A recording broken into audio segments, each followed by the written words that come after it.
While we told him what we thought, he didn't really tell us an awful lot, because as far as he was concerned, that would constitute negotiation.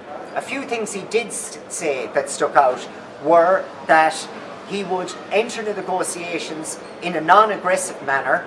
It would not be about revenge, which, if he does that, would be a good thing. He has conflicting goals, in a sense, in that in one way he is most likely going to try and send out the message that if you leave the European Union, it won't necessarily be easy for you.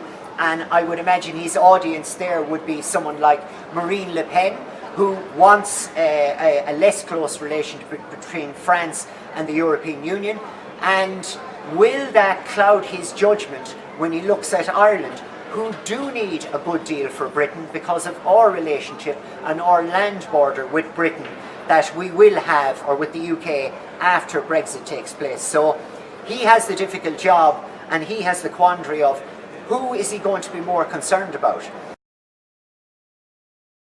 He said on 3 occasions that we were not responsible for it. Now, of course, Great Britain are leaving the European Union of their own volition, but in my opinion they were somewhat pushed, and the British people, no more than myself, as members of the EU, we were there as part of a trading relationship, not so we could fly a new flag, not so we could sing a new anthem, or not so that we could have a European army, but that's where the European Union went anyways. And when he says that we didn't ask them to do this, I would suggest that we had some responsibility for that, because we brought the British people and people in Ireland and people in Europe too far with integration, and we didn't ask for it in the first place. The first bit of advice I would give to Mr. Barnier is that you need to accept that we played some part in this. He also was very clear that there would be no negotiation without the actual signing of Article 50. And it's all very well saying that in public, but something needs to be done in advance of this, basically to allow for things to be put in place in time.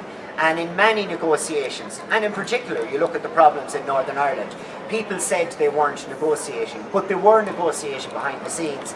And if they weren't, we would now be in a terrible position. I think the conflict would still be going in Northern Ireland. So when it comes to negotiations, fine, let him continue saying that in public. But in the background, he's got to be talking to Dublin. He's got to be talking to Britain, so that when Article 50 is triggered, that we are in the best possible position to deal with it. How come the European Union is currently negotiating trade agreements with, for example, Canada, and in that case it's called the CETA agreement, whereby they're looking for free movement of goods with no tariff between Canada and the European Union, but at the same time they're not demanding free movement of people between Canada and Great Britain. And while ideologically I do believe in the whole idea of free movement, Great Britain has now decided that it doesn't want that. So no more than Canada, why cannot Great Britain get a trade deal just as good as what Canada are getting without freedom of movement? And if they can't, why is that the case? Is it because we're now negotiating on the basis of spite rather than on the basis of logic? We'll see. I articulated to him what I thought were the problems. Whether he takes it up is another thing.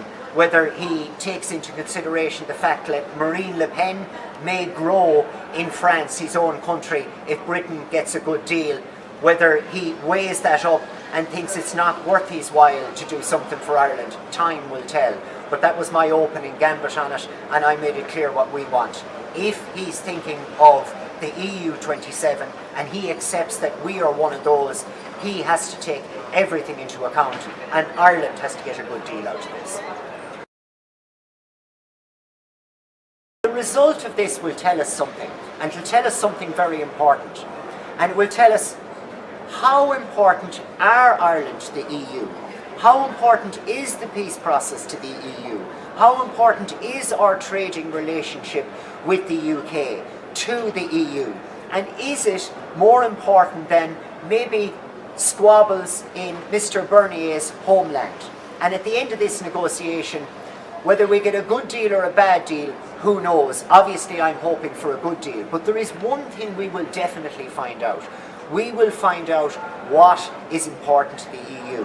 And if it turns out that Ireland isn't important to the EU, namely we end up with a hard border, we don't end up with a special deal for the 6 counties, then I think that sends a message to the Irish people that maybe the European Union isn't as good a bedfellow as a lot of people thought all along.